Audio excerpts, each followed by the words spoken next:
नमस्कार मंडळी, मी शुभांगी आणि आज मी तुम्हाला दाखवणार आहे खास अशी एक गोष्ट जी मी घरच्या घरीच वाढवली आहे. हो, अमेरिकेतही मी हरभऱ्याची भाजी वाढवली. ह्या फुलांकडे बघता बघताच अजूनही चॅनलला सबस्क्राईब केलं नसेल तर नक्की सबस्क्राईब करा. आणि ही मला अमेरिकेत ह्या वर्षी तुळससुद्धा मिळाली बरं का. आणि ही आहे मेथीची भाजी आणि ही आहे हरभऱ्याची भाजी. तर काय करायचं, हरभरे रात्री भिजत घालायचे, सकाळी पाण्यातून काढायचे आणि बांधून ठेवायचे. दुपारपर्यंत त्याला मोड येतात आणि मग ते मातीमध्ये कुंडीमध्ये लावून द्यायचे.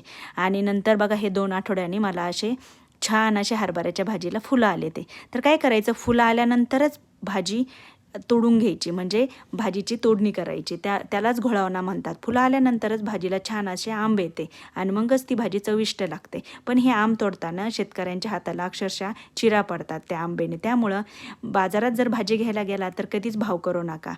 आपले शेतकरी खूप कष्टाने हे सर्व कामं करतात.